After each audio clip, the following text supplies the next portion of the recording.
Great, great, good. I got to tell you that this is an interactive workshop from what I understand. So you guys all ready for it? Sure. Okay, when I wake up, the sun's out, it's beautiful, it's not going to be too hot, it's not raining. How could this not be a fantastic day, right? Cool. All right, so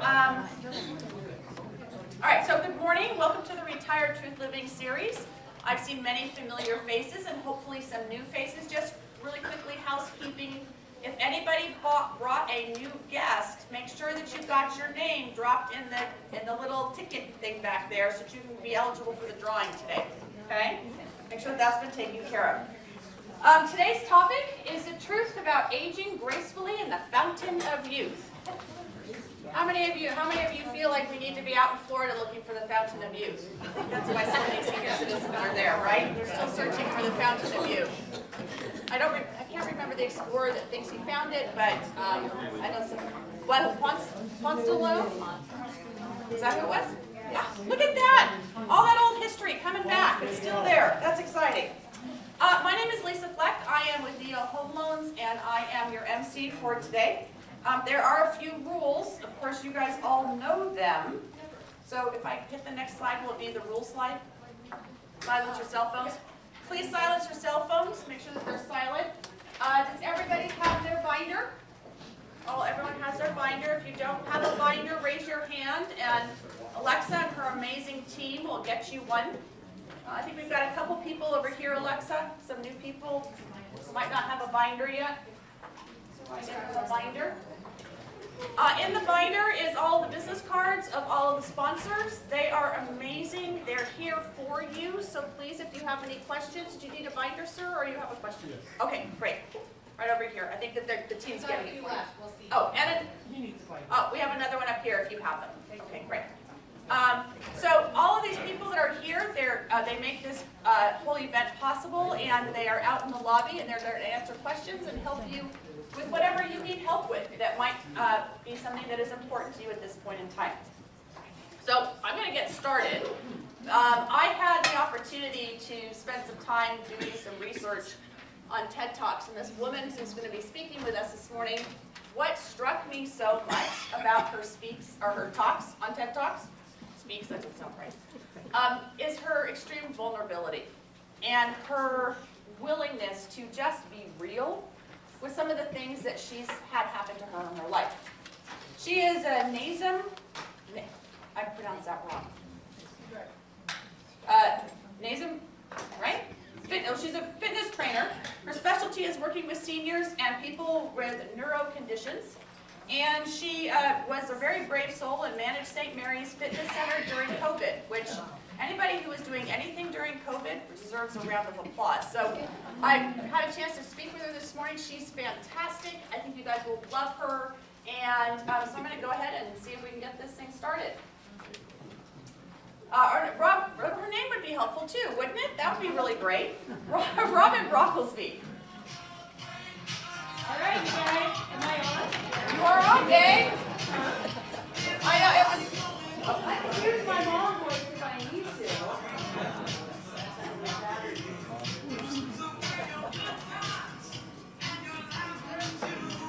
Okay. All right, you guys, I'm going to use my mom voice till I have a microphone. Let's do this. Let's raise our hands up in the air, up in the air. Let's stretch, and stretch, and stretch, and stretch, and stretch, and stretch. And reach this way, to the side, and reach this way, to the side. One more time, and one more time. And here we go. That was a little behind my music, but sometimes when you speak, you just go with it, right? The microphones don't work, you use your mom voice. Until the microphones work. Hey! Now we're working, sort of. All right. And you guys get to see me get my clothes on and take my clothes off. It's an R-rated show. We are good. Can you guys hear me now? Yes. All right. Okay. Well, hello. Hello, hello, hello, hello. I'm Robin, and I'm over 50, so I'm going to put on my glasses. You guys cool with that? Anybody else wear them? All right. So I want to start this talk with this cool quote that I saw recently.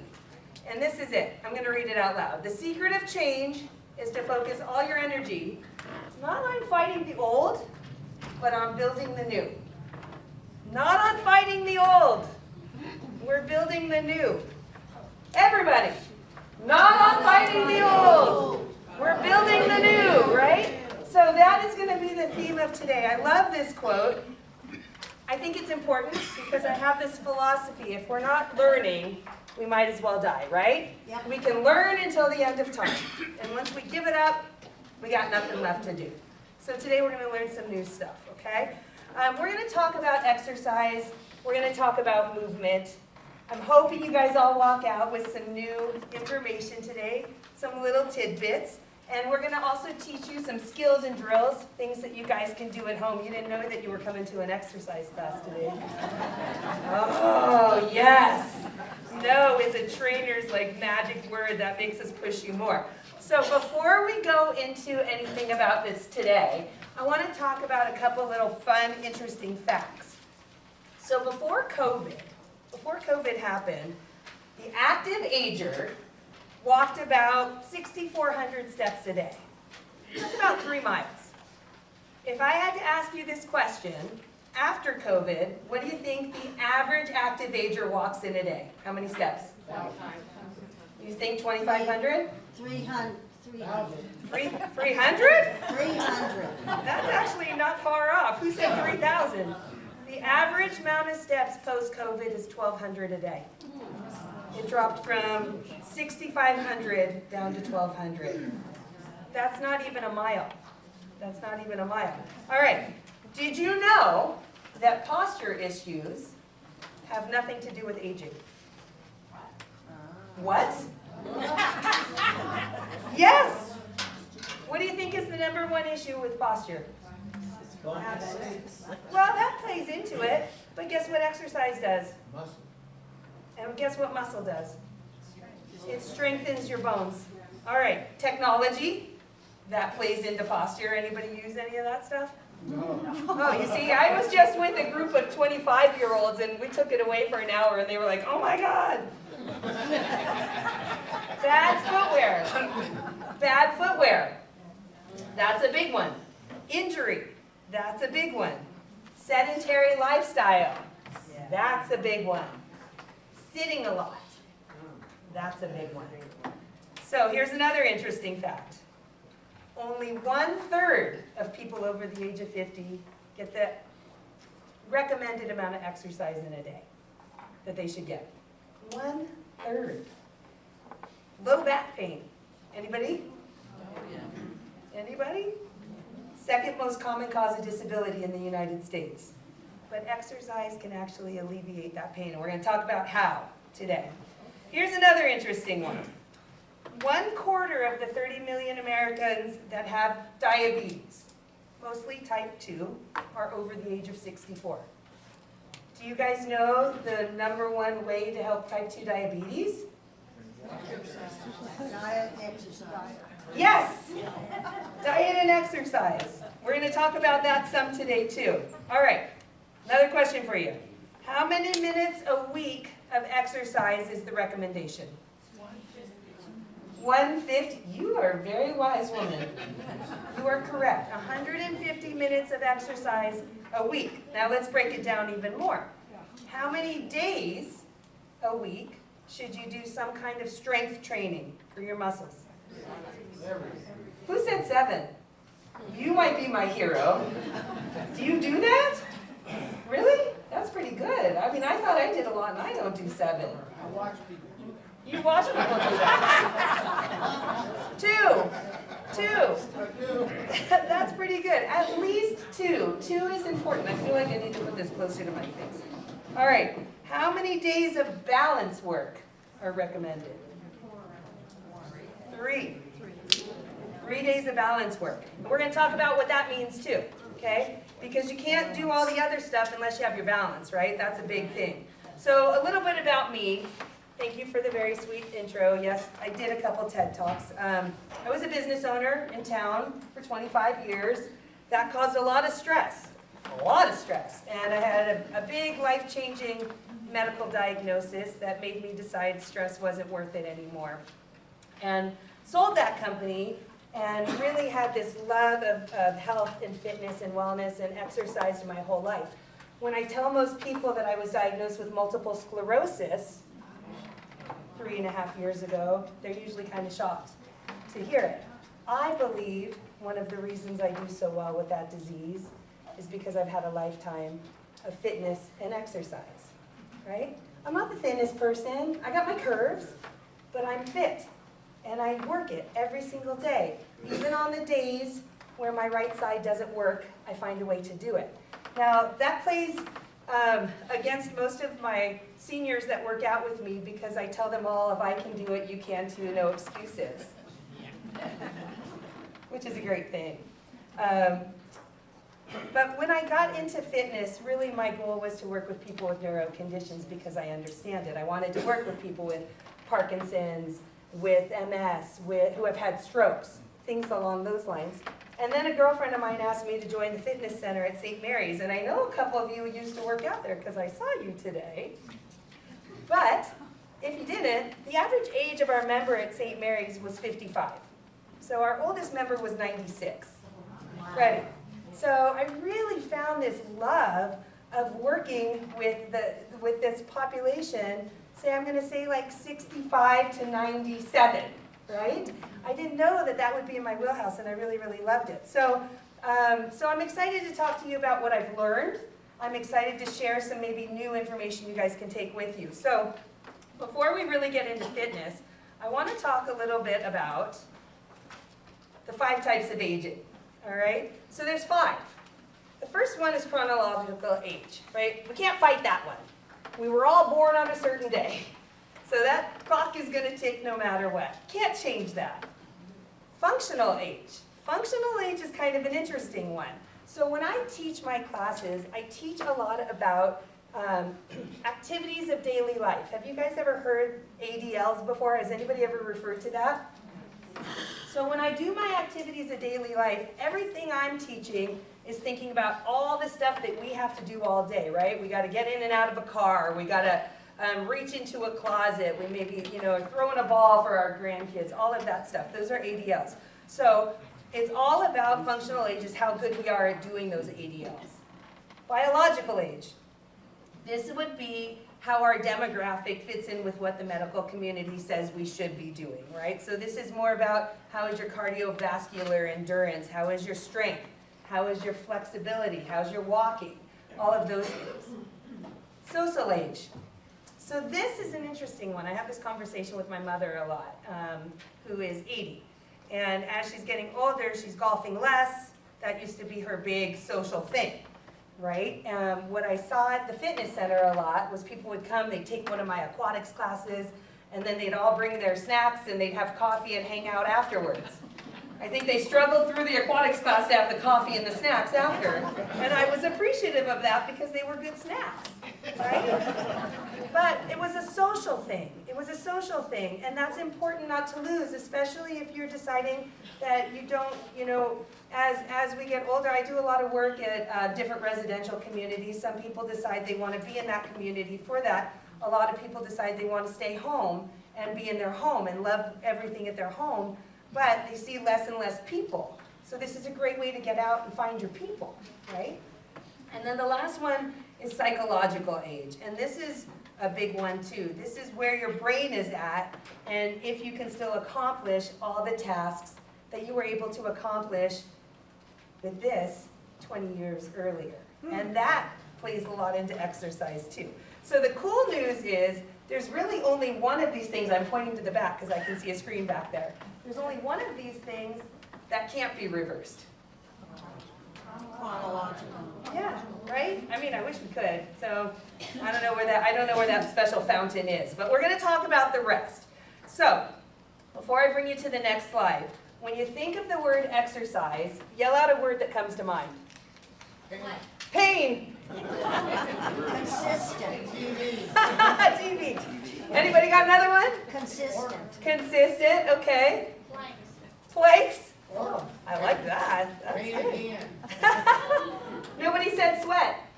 Sweat. My mom always says, I can't sweat. I'm like, that's because you don't work hard enough. You could. How about muscles, sore muscles? Yeah, okay. One thing nobody says to me when I say this word is brain. Nobody says the word brain. But,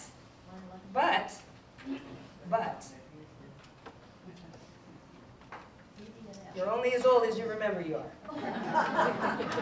So let's talk about the brain for a second. There are so many studies now, long-term studies, 40-year-long studies, that are showing that the brain gets just as much work from exercise as the rest of the body. And for me, personally, when I was diagnosed with MS, one of the biggest issues I had was cognitively. My right side didn't work. I had to walk with a cane, right? And I would fall a lot. But what was hardest was I couldn't make my words come out.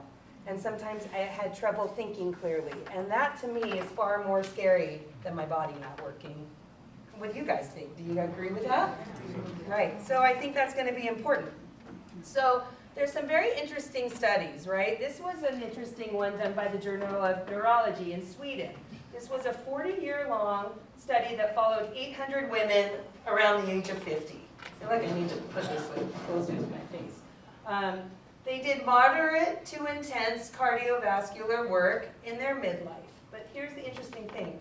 88% of them that should have developed dementia either didn't or developed it 10 years later in their life than what they should have. Here's another one. University of Wisconsin. People over the age of 60 at a high risk of Alzheimer's performed 30 minutes of moderate exercise 5 days a week.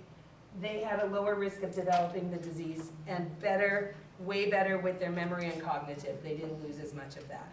Here's another one. University of Kansas. This was with people who already were actively diagnosed with Alzheimer's disease. With this group, they had them exercising every day, and what they found was that the brain's hippocampus, which is a memory center, actually grew. And that their ability to remember things and be more involved improved. So there's a lot to exercise, brain, big deal. Alzheimer's Association is now starting to report physical exercise can reduce your risk by 50%. That's a big, big deal. So, few things we know, right? We're living longer. So what I see more is that as we're living longer, our mental state is tending to deteriorate a little faster than our physical state. I see that a lot.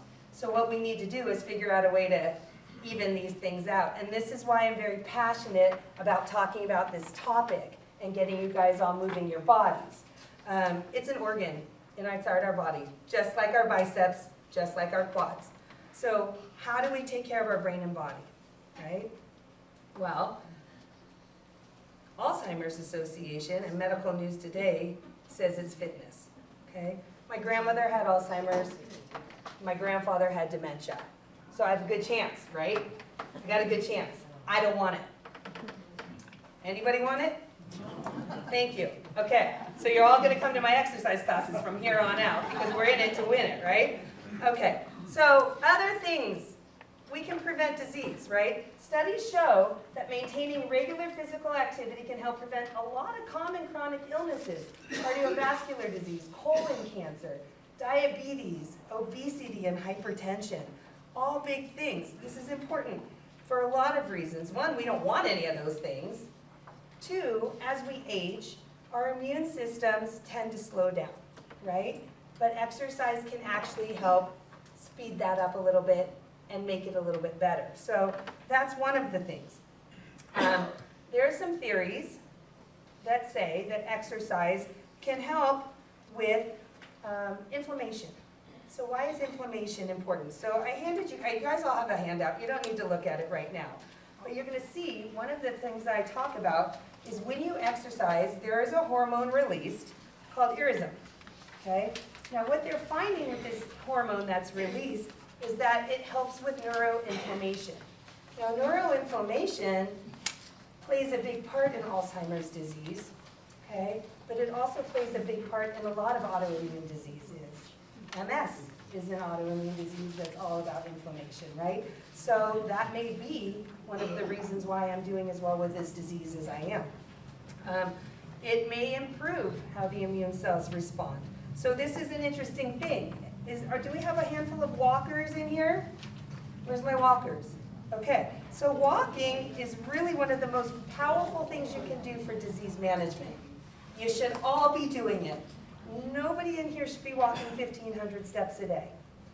That's not enough, okay? So what should the active 70-plus adult, how many steps should they be walking? 10 is awesome. I would love 10. 6 to 9. 6 to 9, okay? So that's about 3 to 4 miles a day, okay? Get a watch. Like, all these watches are cool. They'll tell you how far you're walking. You don't even have to set anything on it. It just tells you. But here's an interesting little factoid. Older adults who walk 3 to 4 miles a day were 40 to 50% less likely to suffer a heart attack or a stroke than those who are walking a mile. That's like not a little bit. Here's another one. So there was a heart study in Honolulu, at the Honolulu Heart Program. This checked out walking and mortality with 700 men. The mortality rate among men who walked less than 1 mile a day was nearly double of the men who walked 2 miles a day. Like, that's not a small number. Here's another interesting fact, and then I'll move on. How much time do I have today, by the way? Do I have 11. Okay, good. I got so much. You're going to cut me off. Okay, so my grandfather, his name was Alan. Alan was one of the first quadruple bypass recipients in Los Angeles. Back in, let's see, I was probably 5 years old, so I'm not going to tell you what year that was. Let's see, let's say like in 73. Okay, so he was one of the first quadruple bypass recipients. When he passed away at the age of 92, he was the longest living quadruple bypass recipient at that time. Wow. He didn't exercise with me. He thought it was the craziest thing that anybody would ever do.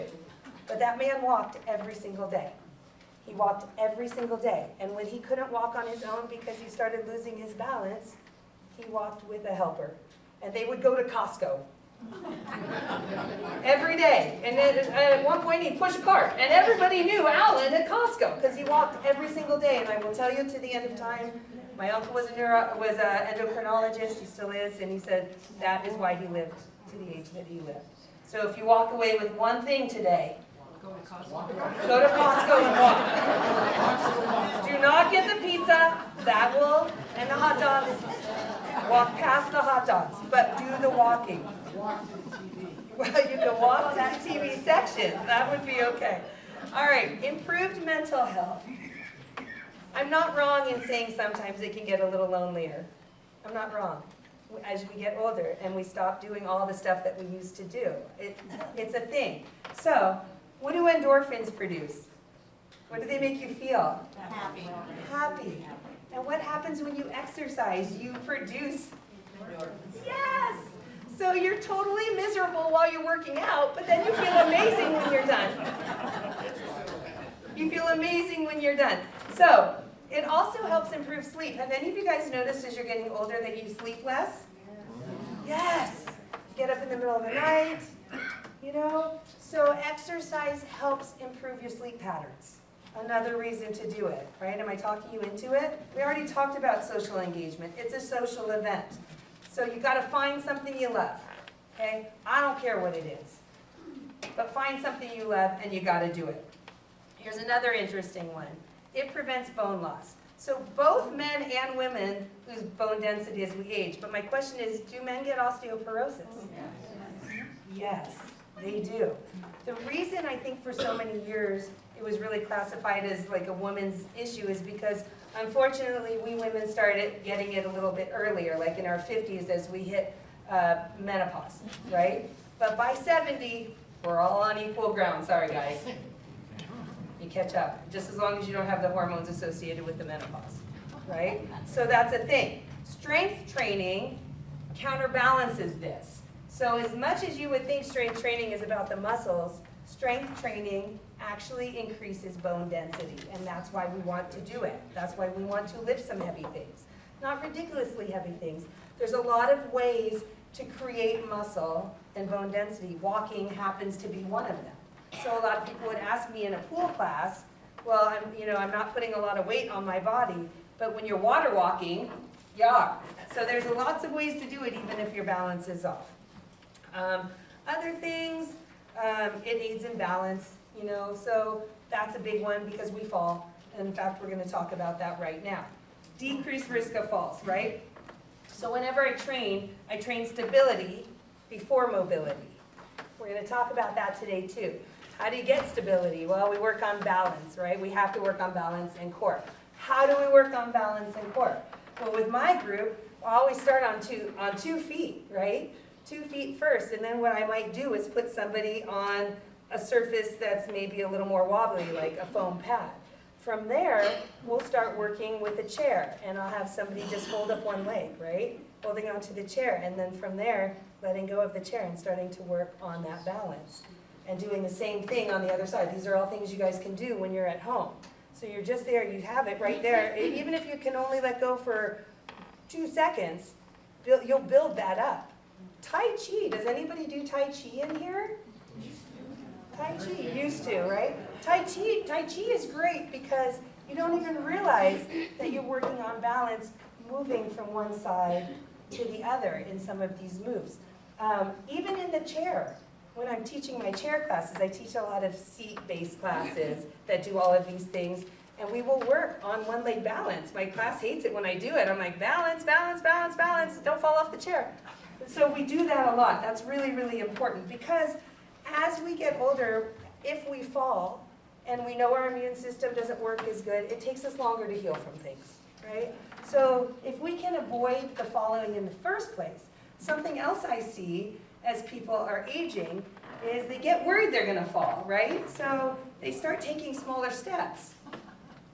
But that's actually an easier way to fall, right? Because the closer your feet are together, the more off balance you're going to be. So, so you want to be able to take a nice big step. You want to be able to have that balance when you're walking. That's really, really important. So stability, mobility, strength, and flexibility. In this age group, right, 65 to 84, age-wise, falls account for 87% of all fractures. So if we can avoid falling in the first place, that's a good thing. But the CDC says that 1 in 3 Americans over the age of 65 fall every year. So it's pretty common. I fell down right at the mall the other day. Thank God nobody was watching. I swear to God, I don't even know what I tripped on, but I tripped on something. All right, this is another interesting one. Osteoarthritis. Anybody got that? Or arthritis pain?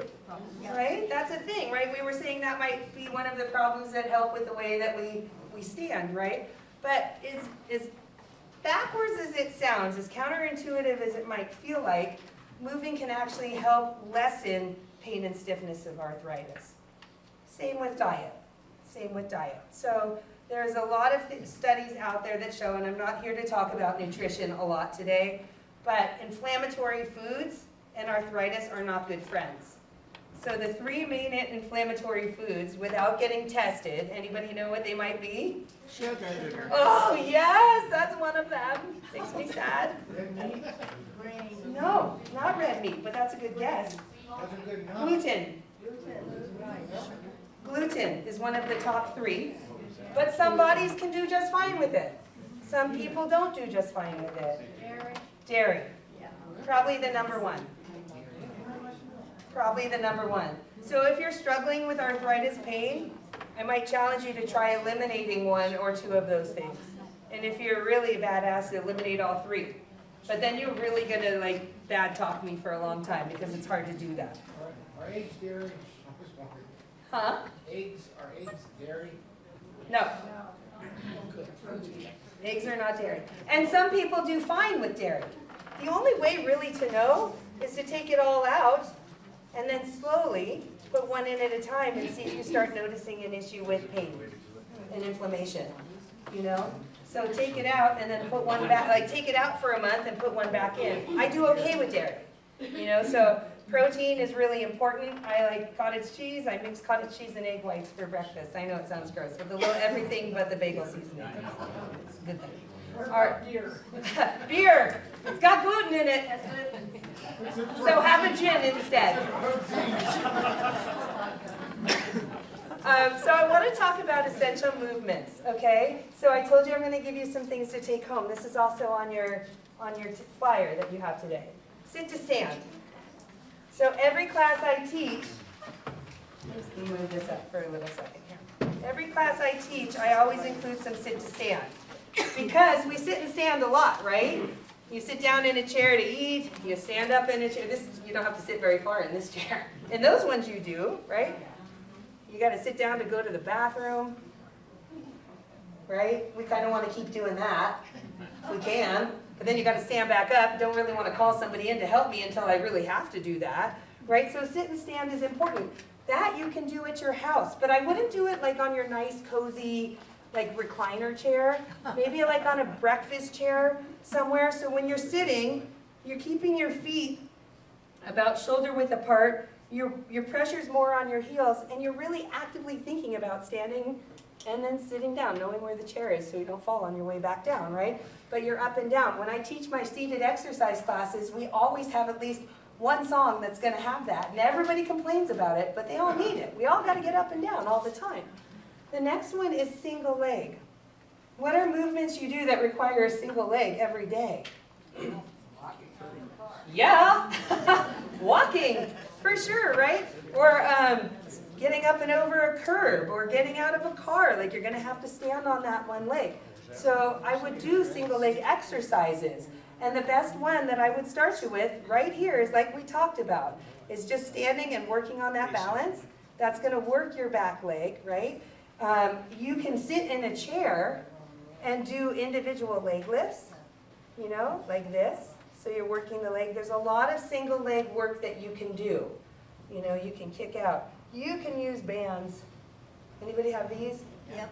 You can use bands, right? It's really like, you can create gym exercises at home with a $3 band. Another one, push and pull. What do we push and pull? Everything. That's too vast. Give me a push and pull. Grocery carts. Yes, we push a grocery cart. At Costco, when you're walking, you're 6,000 feet. Vacuum cleaners, okay, I try to stay away from those, but yes.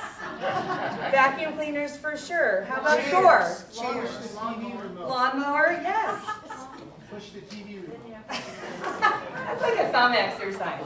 So we're pushing and pulling. So we're going to do a push and pull exercise today when we're doing our exercise, but I'll give you a clue on what it's going to be. We're going to be doing rows. So we're going to be pushing and pulling with our arms, okay? But you can push and pull with your legs too. That's a good one. Rotation. What's something you rotate for every day? Getting out of bed. Getting out of bed for sure. Anybody drive a car? Got to put on that seatbelt, right? I sit on it. What was another one? Shoveling snow. Shoveling snow. Oh, that's a good workout, actually. Yeah, shoveling snow is a big one. Reaching up into your closet. You know, these are all activities of daily life.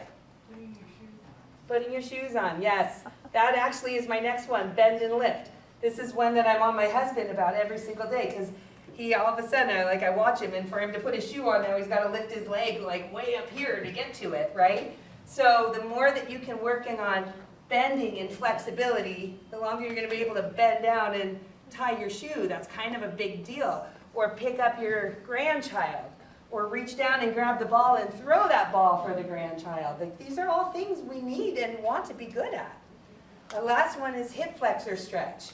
So this hip flexor is right here, right? So we sit a lot. You guys are all sitting right now. When you're sitting in this position, that hip flexor is actually flexed, right? So sometimes people start thinking they get a tight hip flexor, and the reason it's tight is because we're in this position a lot. So coming up with ways to stretch that hip flexor are really important, and I'll show you some of that in a chair today. One last one.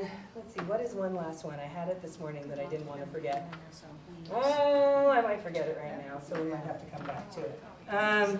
Those are all those are the main ones. One, two, oh, I got it. Women. Women, women, women. Or some guys. Putting on a bra. Right? Everybody's allowed to do what they do. But this actually starts getting hard for women to do, is getting their hands behind their back, right? Seems like wasn't a big deal, but as we age. So you're thinking about stretching and flexibility in all angles in every way.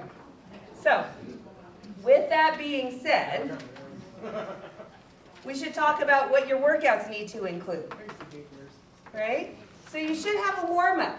Always you should have a warm-up. My warm-ups tend to last about 5 minutes. Okay, so what's happening in that warm-up is you're increasing your core temperature. So in that first 5 minutes, whenever I'm teaching a class, I say to everybody, how you feeling? You getting warm yet? Everybody comes in with a sweatshirt, and I can tell they're getting warm because they're all throwing their clothes off 5 minutes in, you know. Synovial fluid starts moving into the joints. So the first 5 minutes of exercise, your body's like, stop.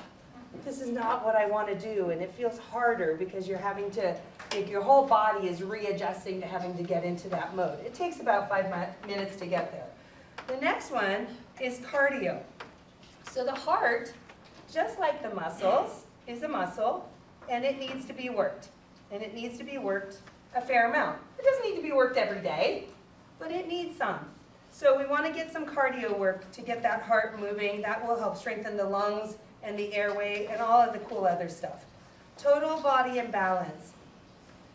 Remember what I said? Stability before mobility, or mobility before stability. Which one was it? Yes. So that's where the balance work comes in. If you're not comfortable doing it standing, you can do it in a chair. Okay? You can do it in a chair. But it's really, really important. You've got to work on that balance work. After the balance work comes, you want to start getting into that strength and resistance training. Now, here's an interesting thing about strength and resistance. So if I ask you all to do this for a second, do it with me. All right? Show off your bicep. All right. So flex that bicep. Flex it as hard as you can. Gun. Yeah, let me see your guns, right? Flexing it. Are you all flexing it? All right, let's keep flexing. Don't stop yet. 5, 4, keep flexing. 3, as hard as you can. 2, 1. Okay, now release it. You felt all that blood go to that area, right? You felt all that blood. When the blood runs to the muscle, that inherently builds the muscle. So you can actually build muscle without lifting hefty things, but you have to think about actively engaging that muscle to do that. And sometimes you have to get in different positions in order to flex that muscle. So if you're working on your tricep, you can straighten your arm and really work on making all the blood go to that tricep. So there's a big thing about neuromuscular connection. So the muscle that you're working is the one that you're thinking about working, right? So I can think about working out my chest without lifting anything heavy because I'm thinking about strengthening that muscle right now. I can really suck my gut. I'm not sucking it in, but I'm like I was getting ready for somebody to come up and punch me in the stomach. Like I'm really actively thinking about engaging that muscle.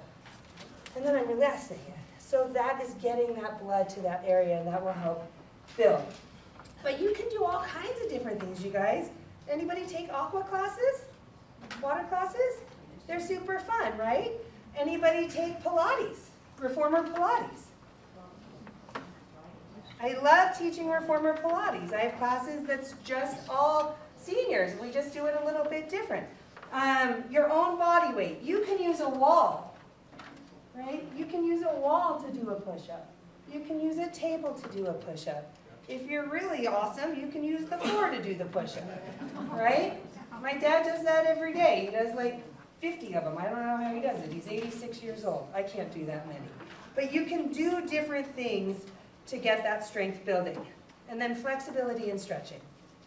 This is the one I would hammer in to the very, very end, because this is what's going to help you stay limber and increase your range of motion so you can keep on putting it on your bra. Guys.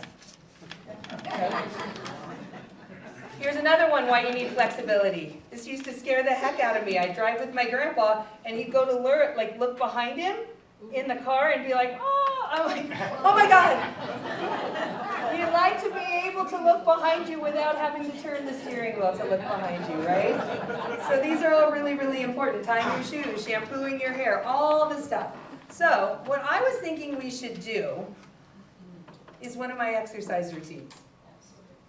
You guys up for it? Sure. All right. So here's how we're going to do it. You can do it in your chair. You can do it in your chair.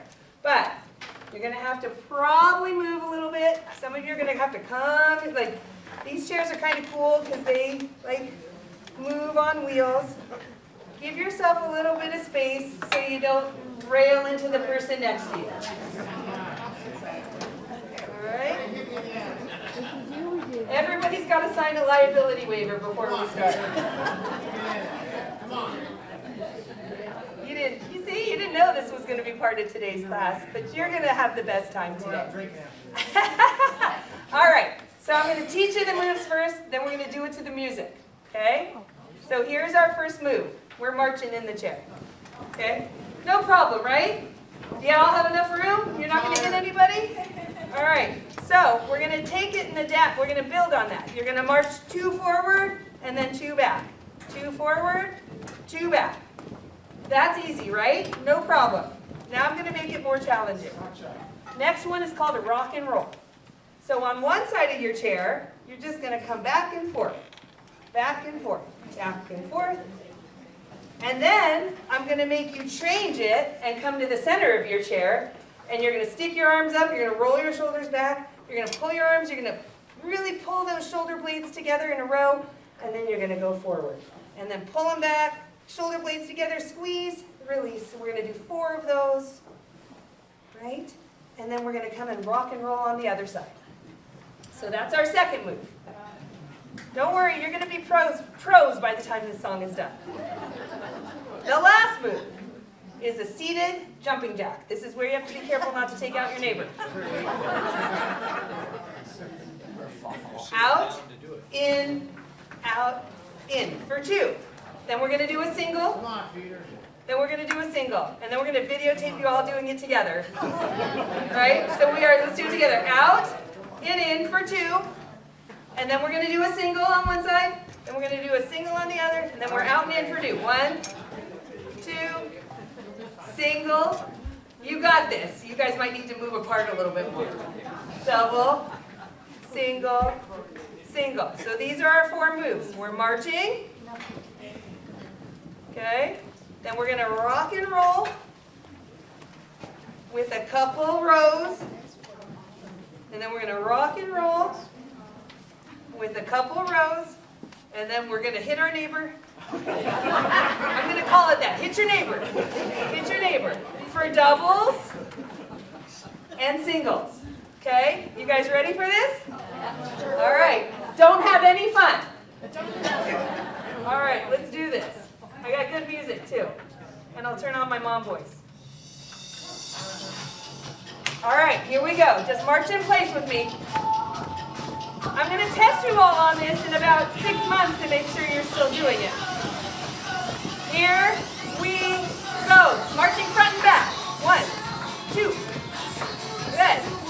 We're just here for a couple minutes. You can go to the beat of the music. Couple more. How you feel? Oh man, you should have worn your workout clothes today. All right, our rock and rolls are coming. 3, 2, 1, rock and roll with me. 4, 3, 2, and now we row. 1, 2, we're going for 4. 3, 4, rock and roll. 4, 3, 2, and row. Here we go. Row for 4, 3, 2, and now we hit our neighbor. Out for 2. Single. Single, double. 2. 1, single.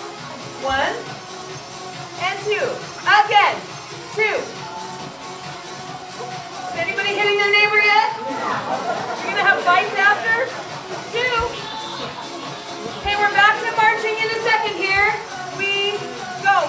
with me.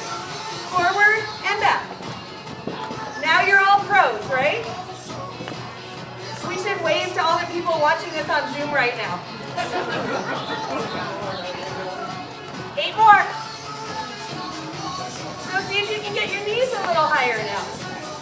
Now we're doing those individual legs, right? Rock and rolls, here we go. 3, 2, 1. 1, 2, we're going for 4, 3, 4, row with me. Squeeze and release. Squeeze, release. Squeeze, release. Rock and roll. 4, 3, 2, 1. Here we go. Row. 3, 2. Hit your neighbor. Out and in. Out and single. And single. Out and in. Out and in. And single. And single. Again, here we go. Out and in. Out and in. And single. Single. And out and in. And out. And last time, single. March, here we go. Now you know what you're doing, right? I told you you'd be pros by the time we finish. You guys should not be smiling at all. Let's look for somebody who's a little more serious right now. See, isn't this fun? We're getting all of our emotional goodness. Your synovial fluid is moving. Rock and rolls are coming, you guys. Here we go. 3, 2, 1. 3, 4, let's row. 1, 2, 3, rock and roll. 1, 2, 3, 4, and row. 4, 3, 2, hit your neighbor again. Here we go. Out and in, out and in, and single. 1. And 2. 2 arms. And single. Here we go again. 2. Now do you feel your body's getting warm? Right? 2. I told you this is the warm-up song. It's the only one we're doing. March with me.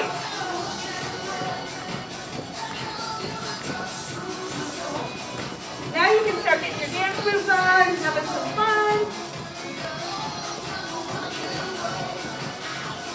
4 more. You guys look good. We should do this every week. 3, 2, 1. Yeah! All right. So you can have fun and move your body, and you can do it in a chair, right? You can do a lot in a chair. This is why I love teaching those seat classes. So, Somebody call a medic. woo! That's my son. He just finished medic school. I always tell him, like, yes. Visit me.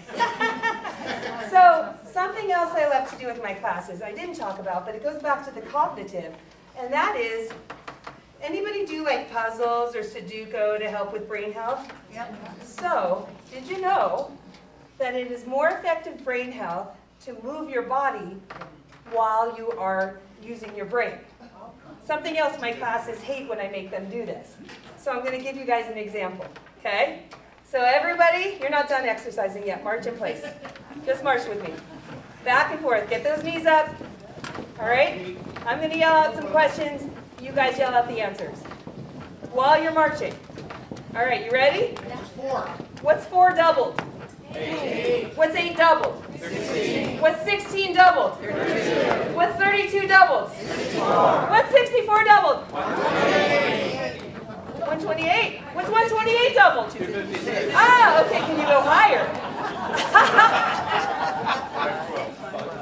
Exercising and thinking at the same time will be more effective for your brain than doing a puzzle. I'm not saying don't do them. Do them. I like Sudoku. It's fun. but work that into your exercises. Another one that I do with my group a lot, this is one we did last week. They hated it. Jeopardy. Jeopardy will work too. I never get those questions too advanced for me. So we did one the other day where I had them stepping with their feet out, right? And I said, watch me. 1, 2, 3, 4. 1, 2, 3, 4. Try it. It's hard. 1, 2. Make your fingers do it too. 1, 2, 3, 4. One more time. 1, 2, 3, 4. You see that? That's a dexterity thing. Something else that starts to diminish a little bit as we start to get older. So you're having to think about moving your body in that 1, 2, 3, 4. That was throwing everybody for a loop. So you guys, these are just some examples of what we do and why. So, advice. Advice, advice, advice. You got to get medical clearance, right? So if you're dealing with anything serious, talk to your doctor first. Talk to your doctor first and make sure that you can get out and work with a trainer or take an exercise class or do it at your home, and what you need to know to be careful about before you jump into the program. The next one is all about those like health concerns, right? So if you have diabetes, for instance, and you're taking medication for your diabetes, you may need to adjust that medication, if it's an insulin, based on when you're exercising. So that's really important too. You can't assume if you've been on something, on a med for a long time, and now you're changing your exercise routine, that that med might not need to be adjusted because of that. That's very, very important. Another one.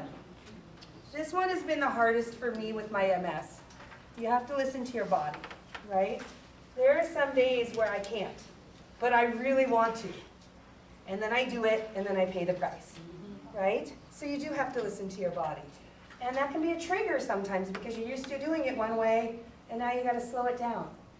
The hardest lesson for all of us to do is to listen to our body, right? So if you're feeling dizzy, if you're feeling like you're getting chest pain, that would not be a good thing.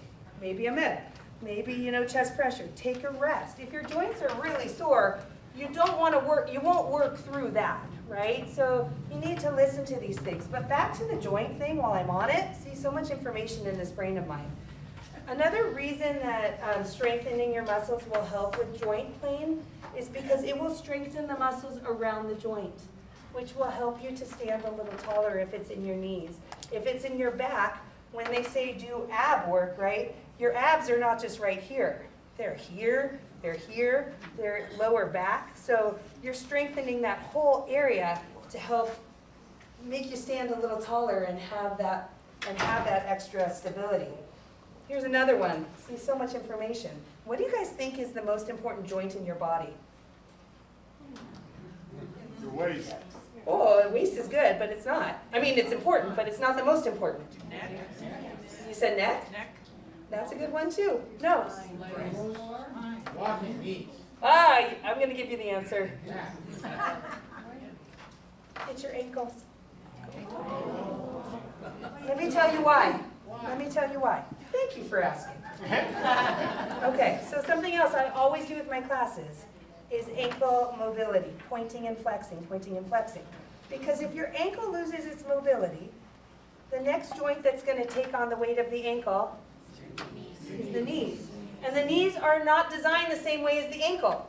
So the knees are going to start to overreact and not feel so good. And then what's going to happen?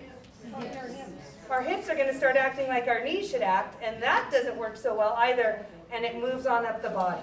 So the other takeaway I would love for you guys all to be in the habit of is pointing, flexing, and keeping those ankles moving. Because it gets harder and harder to pick up your feet when you walk. And you remember how earlier I was saying people start walking smaller, right? They start walking smaller because they might be having trouble picking up their toes and walking in a nice big stride. And that is how we trip, right, and go over. So, sorry, fell off on a little tangent. You want to start slow and build up, right? We didn't learn to walk on the day we were born. So you're not going to get super fit on the first day that you start. But you got to start somewhere to get to somewhere. So think about where you're at now and where you want to go. That's an important one. And then I would say you want to commit to an exercise schedule, right? So if it's a social thing, like you got to do it like you do the other things in your life. You know you're not going to miss a doctor's appointment because it's on your schedule, right? My exercise classes, or when I train myself, is on my schedule. I know the night before what time I'm going the next morning, and I make it part of my routine. So it becomes a routine.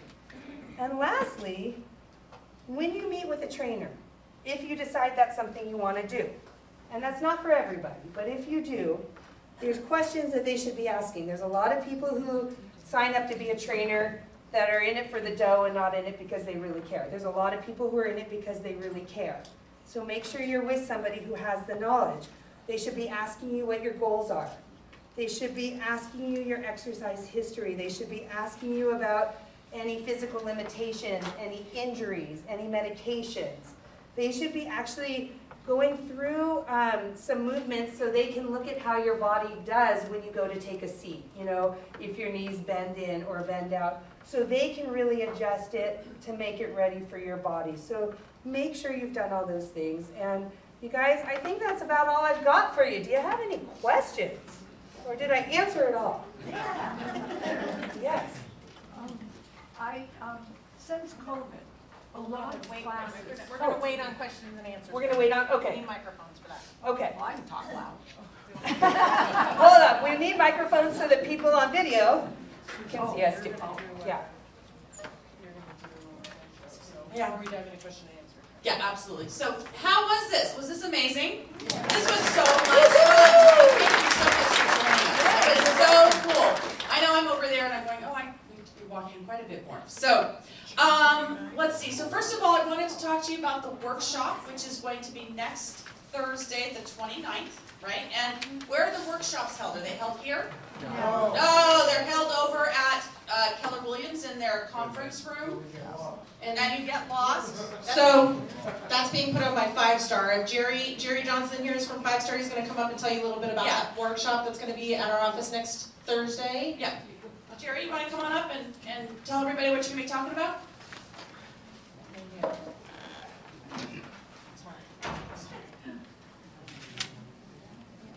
Good morning, everybody. It was nice to see you all getting your bodies moving, getting the heart rate up. Who all has visited my community, 5 Star Premier Residences on Plumas and Moana? See some hands going up.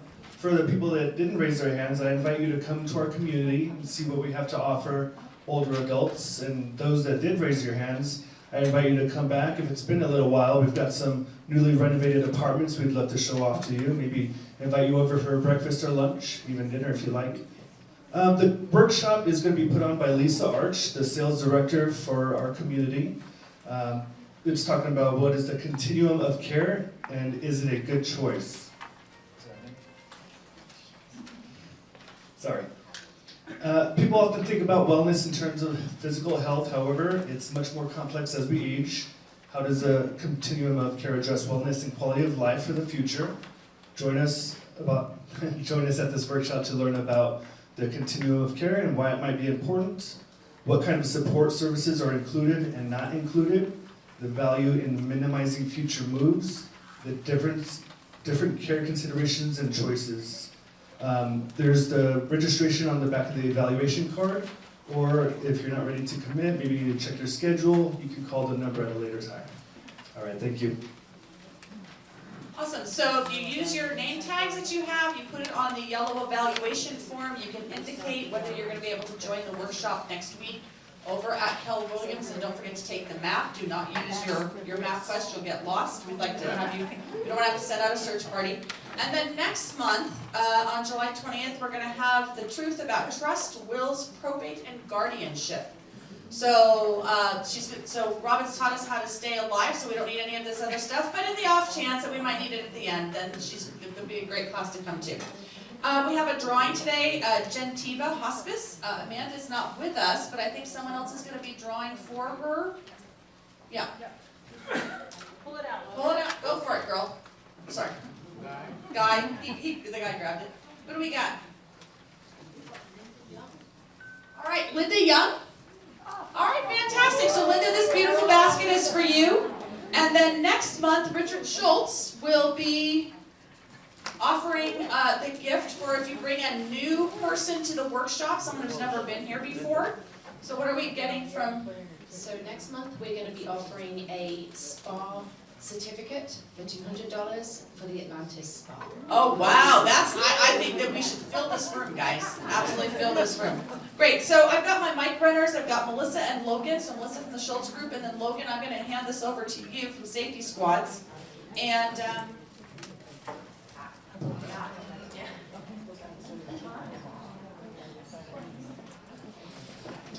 Hey, I am Logan with Safety Squads. I know quite a few of you in the crowd.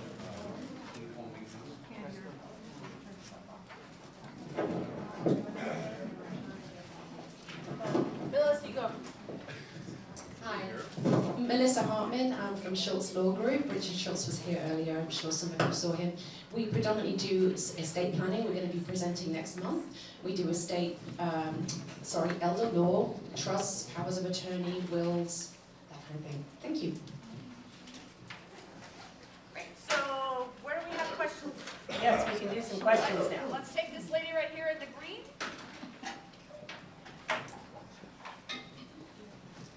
I was going to say, since COVID, a lot of the classes that we had, especially for seniors, have gone away. Yeah. So how do you find good classes? I can't find a good yoga class right now for seniors. I know the Recreation District has a lot of classes for seniors, but they're a little simpler than what I want. But it's very difficult. It is Do very you work in this town? I do. I work in this town. So you can just all How do come we to my find- classes. How do we find you? So There's nothing here. on that, there's a flyer there that has my picture on the front with some foam dumbbells. And my business is called Embrace the Path, right? Because we all have a path to follow. My email is on there, my phone number is on there, and my website is on there. And on that site, I list all the places that I'm teaching and when. Some of them are private places, like I work at a couple residence communities. But I teach aquatics for the city of Reno. If they have enough requests, I'll teach a seat class for them. I will work at both. So I'll be working at the Northwest Pool and Evelyn Mount, starting in September there. I also teach Pilates, Reformer Pilates, at a place called Club Pilates. I think Reformer Pilates is great. There are a number of us that were at St. Mary's that taught a lot of classes for seniors that have kind of divided and conquered around town. So on this side of town, what used to be called Double Diamond Athletic Club is now called Parkway. They actually have a good aquatics program there and some senior classes there. And they also take silver sneakers, which is kind of cool if you have it. It's an inexpensive way to go use their gym. I think it's like super cheap. 5 or 10. Does anybody use the silver sneakers there? It's cheap. Like, is it $5 or $10 a month to use that? The city of Reno, you can sign up and come in and do a drop-in class. And it's funny, I actually had one of my old members who was 82, and she said, you know, Robin, I don't like going to the aqua classes at the city of Reno because they're for old people. I'm like, I totally get that. So be looking for me there then. I think that's a great one. And if any of you guys are in residential places, like Toll Brothers has asked me to come out and start teaching for them out in the Sparks location. So if you guys are in a place like that, I will come. I will come and teach, so you have all of my information there. So I am teaching at a couple places in town. Yeah. Do we have any questions on this side? Lovely lady back here. And I can also do one-on-ones if any of you guys just need some help to get started. Thank you. So what about some of us like myself, totally busy, morning to night, some working part-time, it's really hard to fit in exercise. What is what is the minimum? What are the priorities if you can't exercise, 7 days a week, walk 3-4 miles a day? Can you do 3 days a week? Yes, Can you do 4 days a week? maybe. But what about walking 1 to 2 miles? Is that better than nothing? Anything is better than nothing. I feel better. Yes, but I would tell you, like, if you have 20 minutes, you can do 20 minutes. You know, if you have 20 minutes in the morning and 20 minutes in the evening, do that. You know, it doesn't matter, like, okay, let's go back to that 150 minutes per week, right? If you need to do 5 minutes here and 10 minutes there and 7 minutes there, do that.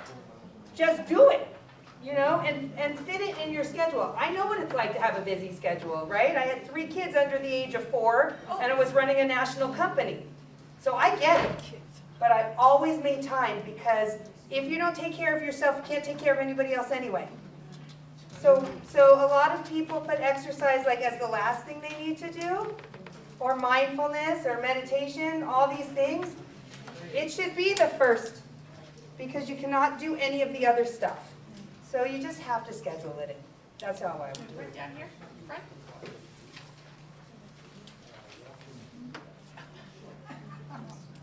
It's not working? Here's something. Oh, it's mine. Okay. I was gonna bring it down, because that's what we do. Yes. Make it work. We make it work. Figure it out. Make it happen. Tell us the difference between exercycle and walking, like with weather that we have here. Yeah. How does that compare to walking? Like an exercise bike? Yes. Yeah, I would use an exercise bike. You know, so your goal is to be getting, I would make it more of a goal, if walking isn't the number, go back to that 150 minutes a week. And it doesn't matter if you're on a bike, or if you're on a treadmill, or if you're on like one of those like steppers or like recumbent machines. They're all good. The thing that's nice about walking is that when you're walking, you're active, which is a little different than biking, you're actively having to hold your own body weight up, right? And on the bike, you're not getting that. So the thing that's nice about the walking is inherently helping with bone density, because you're having to put weight down on those bones. So I would still tell you find a way to get it done, but I ride my bike a lot. My husband one day put his little tracker on his ankle, and he's like, I got 30,000 steps in. I'm like, that's a lie. You can't do that when you're rotating your bicycle. But you should do that, yeah. Anything else over here? Yeah, I know, you don't want me as your trainer. I'm telling you, you guys, thank you very much. If you want to get in touch with me, if you have questions. What were the 3 things that cause inflammation, or what are the 3 things that are? The foods that are the most common causes Yeah. are sugar, refined sugar. So not sugar from a fruit, not sugar from like a natural source, even honey, unless you like drink the entire jar. But it would be, yeah, gluten, glucose, yes. Yes, yes, so it's the kind of sugar. I just say refined, you know, like the stuff you could put in a cookie. Probably not so good. Dairy and gluten, those are the 3. But they're not for everybody, but they're in general the 3 big daddies. I think we have one more here. This isn't really a question, but the song that you played is my favorite dance tune. And when I go south for the winter, I go dancing 4 nights a week. Because you just dance with anybody. You can Yeah. dance with the girls, and dance with the dog that's there to play. It doesn't matter. Yes. So dancing is wonderful. Dancing is great. Another kind of exercise great for all ages is Zumba. Yeah. You don't want to see me teach it, but Zumba is great. Dancing is great. Find a dance like a dance organization, because again, it doesn't matter how you move your body. Find a way you like to move it. You know, and don't watch me dance. You'll never want to, like, it's bad. Yeah, yeah. But I agree with you. And having good music is important too. Yeah, yeah. Where does gardening fit in?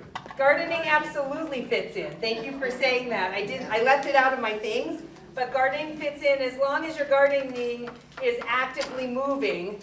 You know, you're up and down, you're bending. You're going to want to watch your back so you're not in this position the entire time. But then it's required you actually squatting and getting up and down, so gardening is great. I would consider that like a very anaerobic type of an activity, but still a really good activity for movement. So I think gardening is great. In fact, one of my social recommendations was a gardening club where you got, you know, So get out there in the yard and move it, you know, and then fill your wheelbarrow with like 20 pounds of dirt and move that thing around. But no, gardening is great. Yeah. The one thing you have to do is have accountability to somebody. So get out and walk and make sure you have a friend and you have to account for each other. Yes. That's the most important. An accountability partner. Attitude. Attitude and an accountability partner. In my last TED Talk, I said, you know, you guys, in life, there's not much we can control, right? In fact, I think we all learned there's almost very little we can control. But one thing we can't control is our response to things, right? We can control if we decide to get out and move if we're feeling good that day. But sometimes it takes a buddy to get us doing it because we might not totally be in the mood. Yeah. A dog is good too. Yeah, a dog is really good. Yes? How do you stay motivated to do it? Really good family. No. I asked how you stay motivated. I'll start out maybe a week, I would do really good, and then it's like, oh, I don't feel like it today, and it just keeps accountability. Well, yeah, so you don't create a habit overnight, right? They say the average habit takes at least 3 months to create, right, before you actually want to do it. And the body likes to be in a state of comfort, and exercise isn't really comfortable, right? So it takes getting a friend or somebody out there forcing you into it for the first couple months before, and you'll notice if you can go that long, which is why having an accountability partner for the win gets you there, that after a while, like, oh my gosh, I need to go walk today. You know, and you'll all of a sudden recognize, oh my God, I remember when I didn't want to do this, and now I can't, it makes me feel so good. But it takes a couple months to get there. And for me, what I tell myself is, first of all, every morning that we get up and step out of our bed and our body moves, what a great gift, right? If you've ever lost that ability, when you get it back, you realize what a great gift it is. So for me, when I'm not feeling like it, I remind myself my body's working today and I want it to work again tomorrow. Therefore, I'm going to get myself out there. So I've become my own accountability partner in doing that. But you got to force yourself. Yeah, it's not easy. You got to force yourself. I wish it was easy. If it was easy, everybody would do it instead of 1/3 of all Americans. It's not even that. Yeah. You guys, seriously, if you have questions, call me anytime. I'm happy to answer them. I'm really passionate about you guys moving your bodies and making it to be 120. Thank you so much, Robin.